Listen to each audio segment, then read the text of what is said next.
കേരളത്തിലെ സാധാരണ കുടുംബങ്ങളുടെ ജീവിതത്തിൽ വലിയ സ്വാധീനം ചെലുത്തുന്ന നിരവധി ക്ഷേമ പദ്ധതികളാണിപ്പോൾ പൊതുചർച്ചയാകുന്നത്.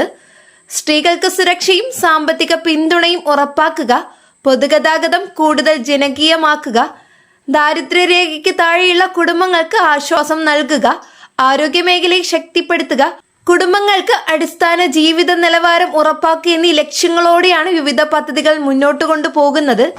ഈ വിഷയങ്ങളെ ചുറ്റിപ്പറ്റി വലിയ രാഷ്ട്രീയ ചർച്ചകളും സാമ്പത്തിക വിലയിരുത്തലുകളും സമൂഹത്തിൽ നടക്കുകയാണ്. കേരളത്തിലെ ജനങ്ങളുടെ ദിനചര്യയെ നേരിട്ട് ബാധിക്കുന്ന കാര്യങ്ങളായതിനാൽ ഓരോ പദ്ധതിയുടെയും യാഥാർത്ഥ്യവും അതിന്റെ സ്വാധീനവും വിശദമായി മനസ്സിലാക്കേണ്ടതുണ്ട്. കുടുംബങ്ങളിൽ സാമ്പത്തികമായി പിന്നോക്കം നിൽക്കുന്ന സ്ത്രീകൾക്ക് സർക്കാർ സഹായം ലഭ്യമാക്കുന്ന ആശയമാണ് പ്രധാനമായും മുന്നോട്ട് വയ്ക്കുന്നത്. കുടുംബത്തിലെ ചിലവുകൾ നിയന്ത്രിക്കാനാവാതെ ബുദ്ധിമുട്ടുന്ന നിരവധി സ്ത്രീകൾക്ക് ചെറിയ തുകയും വലിയ സഹായകമാകുന്ന സാഹചര്യമാണ് നിലനിൽക്കുന്നത്. വീട്ടുവാടക, മരുന്ന് ചെലവ്, കുട്ടികളുടെ വിദ്യാഭ്യാസം, ഭക്ഷണ സാധനങ്ങളുടെ വിലവർധന, വൈദ്യുതി ബില്ല്, ഗ്യാസ് വില തുടങ്ങിയവ കാരണം സാധാരണ കുടുംബങ്ങൾ നേരിടുന്ന ബുദ്ധിമുട്ടുകൾ വർദ്ധിച്ചിരിക്കുകയാണ്.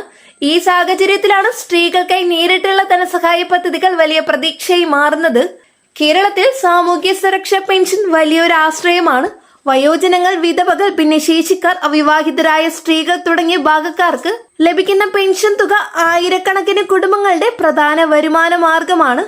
മാസാവസാനം പെൻഷൻ അക്കൗണ്ടിൽ എത്തുന്ന ദിവസം പല വീടുകളിലും ഒരു ആശ്വാസ ദിനമായി മാറുന്നു. പെൻഷൻ തുക ഉപയോഗിച്ച് മരുന്ന് വാങ്ങുന്നവരും ഭക്ഷണം വാങ്ങുന്നവരും വായ്പ തിരിച്ചടയ്ക്കുന്നവരും അനേകം ആളുകളുണ്ട്. അതുകൊണ്ട് തന്നെ പെൻഷൻ വിതരണം വൈകുമ്പോൾ വലിയ പ്രതിഷേധവും ആശങ്കയും ഉയരാറുണ്ട്.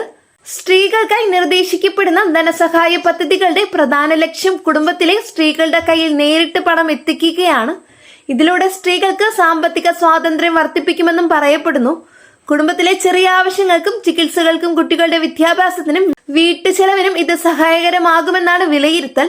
പല കുടുംബങ്ങളിലും വീട്ടമ്മമാർക്ക് വ്യക്തിപരമായ ഒരു വരുമാന മാർഗം ഇല്ലാത്തതിനാൽ സർക്കാർ സഹായം വലിയ ആത്മവിശ്വാസം നൽകുന്നു.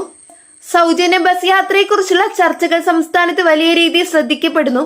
സ്ത്രീകൾക്ക് സൗജന്യ യാത്ര അനുവദിക്കുമ്പോൾ അവരുടെ തൊഴിൽ സാധ്യതകൾ വർദ്ധിപ്പിക്കാമെന്നും യാത്രാ ചെലവിലെ കുറവ് കുടുംബങ്ങൾക്ക് ആശ്വാസമാകുമെന്നും പറയപ്പെടുന്നു.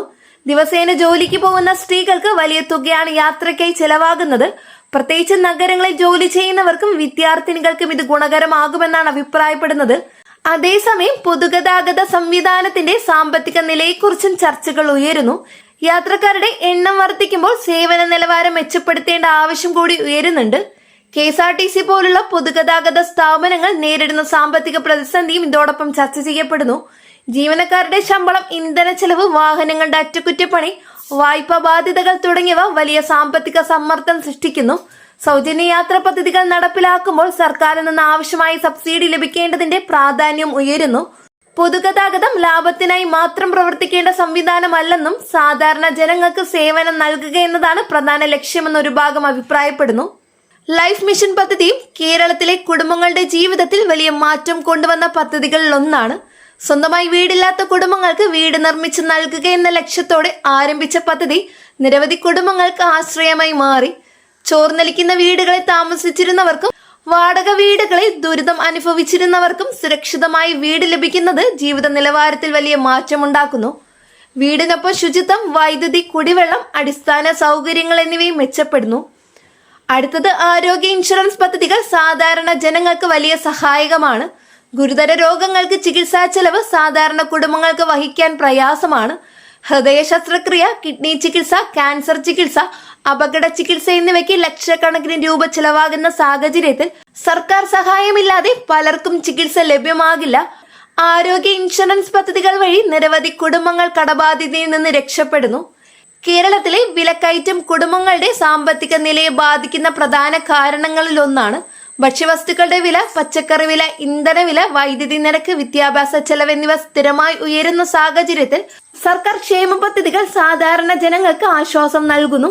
എന്നാൽ ഇതിനാവശ്യമായ സാമ്പത്തിക വിഭവങ്ങൾ കണ്ടെത്തുന്നത് സർക്കാരിന് വലിയ വെല്ലുവിളിയാണ്. സംസ്ഥാനത്തിന്റെ കടബാധ്യതയും ധനകാര്യ പ്രതിസന്ധിയും നിരന്തരം ചർച്ച ചെയ്യപ്പെടുന്ന വിഷയമാണ്. ക്ഷേമ പദ്ധതികൾ നടപ്പിലാക്കാൻ വലിയ തുകയാണ് ആവശ്യമായി വരുന്നത്. നികുതി വരുമാനം, കേന്ദ്ര സഹായം, വായ്പ, പൊതുമേഖലാ സ്ഥാപനങ്ങളുടെ വരുമാനം എന്നിവയാണ് പ്രധാന വരുമാന മാർഗങ്ങൾ. സാമ്പത്തിക നിയന്ത്രണങ്ങൾ നിലനിൽക്കുമ്പോഴും ജനക്ഷേമ പദ്ധതികൾ തുടരണമെന്ന ആവശ്യം ശക്തമാണ്. സപ്ലൈകോ പോലുള്ള പൊതുവിതരണ സംവിധാനങ്ങൾ വിലക്കയറ്റ കാലത്ത് സാധാരണ ജനങ്ങൾക്ക് വലിയ സഹായകമാണ്. അരി, പഞ്ചസാര, എണ്ണ, പയർവർഗ്ഗങ്ങൾ തുടങ്ങിയ സാധനങ്ങൾ കുറഞ്ഞ വിലയിൽ ലഭ്യമാകുന്നത് കുടുംബങ്ങളുടെ സാമ്പത്തിക ഭാരം കുറയ്ക്കുന്നു. പൊതുവിതരണ കടകളിലൂടെ ലഭിക്കുന്ന സഹായം ഗ്രാമപ്രദേശങ്ങളിലെ നിരവധി കുടുംബങ്ങളുടെ ജീവിതത്തിൽ നിർണായക പങ്ക് വഹിക്കുന്നു. റേഷൻ കാർഡ് സംവിധാനം കേരളത്തിലെ ജനക്ഷേമ പദ്ധതികളുടെ പ്രധാന ഘടകമാണ്. APL BPL വിഭാഗീകരണം അനുസരിച്ച് വിവിധ ആനുകൂല്യങ്ങൾ ലഭിക്കുന്നു. ആരോഗ്യ സഹായം, ഭക്ഷ്യസുരക്ഷ, സാമ്പത്തിക സഹായം, ക്ഷേമ പദ്ധതികൾ എന്നിവയ്ക്ക് റേഷൻ കാർഡ് പ്രധാന രേഖയായി ഉപയോഗിക്കപ്പെടുന്നു. ഓൺലൈൻ സംവിധാനത്തിലൂടെ റേഷൻ കാർഡ് പുതുക്കൽ, EKYC അംഗങ്ങൾ ചേർക്കൽ, വിലാസം മാറ്റൽ തുടങ്ങിയ സേവനങ്ങൾ ഇപ്പോൾ കൂടുതൽ സുലഭമാകുന്നു. സ്ത്രീ ശാക്തീകരണം കേരളത്തിലെ സാമൂഹിക വികസനത്തിൽ പ്രധാന ഘടകമാണ്. കുടുംബത്തിലെ സ്ത്രീകൾക്ക് സാമ്പത്തിക ശക്തി ലഭിക്കുമ്പോൾ കുട്ടികളുടെ വിദ്യാഭ്യാസവും ആരോഗ്യവും കുടുംബത്തിന്റെ ജീവിത നിലവാരവും മെച്ചപ്പെടുന്നു. സ്വയം സഹായ സംഘങ്ങൾ, കുടുംബശ്രീ യൂണിറ്റുകൾ, ചെറുകിട സംരംഭങ്ങൾ എന്നിവ വഴി സ്ത്രീകൾക്ക് തൊഴിൽ സാധ്യതകൾ വർദ്ധിപ്പിക്കുന്നു. സർക്കാർ സഹായ പദ്ധതികൾ ഇതിന് കൂടുതൽ പ്രോത്സാഹനം നൽകുന്നു. കുടുംബശ്രീ പദ്ധതികൾ കേരളത്തിലെ സ്ത്രീകളുടെ ജീവിതത്തിൽ വലിയ മാറ്റം കൊണ്ടുവന്നിട്ടുണ്ട്. ചെറിയ സംരംഭങ്ങൾ ആരംഭിക്കാൻ വായ്പാ സഹായം, തൊഴിൽ പരിശീലനം, വിപണന സഹായം എന്നിവ ലഭിക്കുന്നതിലൂടെ ആയിരക്കണക്കിന് സ്ത്രീകൾ സ്വയം തൊഴിൽ രംഗത്തേക്ക് കടക്കുന്നു. ഭക്ഷ്യ ഉൽപ്പന്ന നിർമ്മാണം, വസ്ത്രനിർമ്മാണം, കൃഷി, ഓൺലൈൻ വ്യാപാരം, സേവന മേഖല തുടങ്ങിയ നിരവധി മേഖലകളിൽ സ്ത്രീകൾ സജീവമാകുന്നു. സാമൂഹ്യ സുരക്ഷാ പെൻഷൻ തുക വർദ്ധിപ്പിക്കണമെന്ന ആവശ്യം സ്ഥിരമായി ഉയരുന്നുണ്ട്. നിലവിലെ വിലക്കയറ്റ സാഹചര്യത്തിൽ നിലവിലുള്ള തുക മതിയാകുന്നില്ലെന്നാണ് നിരവധി പെൻഷൻ ഗുണഭോക്താക്കളുടെ അഭിപ്രായം. മരുന്ന് ചെലവും ഭക്ഷണ ചെലവും വർദ്ധിച്ചതിനാൽ പെൻഷൻ വർധന ആവശ്യമാണെന്ന നിലപാട് ശക്തമാണ്. സർക്കാരിന്റെ സാമ്പത്തിക സ്ഥിതി കൂടി പരിഗണിച്ചാണ് ഇത്തരം തീരുമാനങ്ങൾ ഉണ്ടാകുന്നത്. വിദ്യാഭ്യാസ രംഗത്തും നിരവധി ക്ഷേമ പദ്ധതികൾ നടപ്പിലാക്കപ്പെടുന്നു. വിദ്യാർത്ഥികൾക്ക് ലാപ്ടോപ്പ് വിതരണം, സ്കോളർഷിപ്പ്, യൂണിഫോം, ഉച്ചഭക്ഷണ പദ്ധതി, ഗതാഗത സഹായം തുടങ്ങിയ പദ്ധതികൾ കുടുംബങ്ങൾക്ക് വലിയ ആശ്വാസമാണ്. സാമ്പത്തികമായി പിന്നോക്കം നിൽക്കുന്ന കുട്ടികൾക്ക് പഠനം തുടരാൻ ഇത് സഹായിക്കുന്നു. കേരളത്തിലെ യുവാക്കളുടെ തൊഴിൽ പ്രശ്നവും പ്രധാന ചർച്ചാ വിഷയമാണ്. സർക്കാർ ജോലി അവസരങ്ങൾ പരിമിതമായ സാഹചര്യത്തിൽ സ്വകാര്യ മേഖലയിലും സംരംഭകത്വ രംഗത്തും കൂടുതൽ സാധ്യതകൾ സൃഷ്ടിക്കേണ്ടതിന്റെ ആവശ്യകത ഉയരുന്നു. നഴ്സിംഗ്, IT, ടൂറിസം, ആരോഗ്യ മേഖല, ഓൺലൈൻ സേവന മേഖല എന്നിവയിൽ യുവാക്കൾ കൂടുതൽ അവസരങ്ങൾ തേടുന്നു. ഗ്രാമപ്രദേശങ്ങളിലെ കുടുംബങ്ങൾക്ക് ക്ഷേമ പദ്ധതികൾ കൂടുതൽ ആശ്വാസം നൽകുന്നു.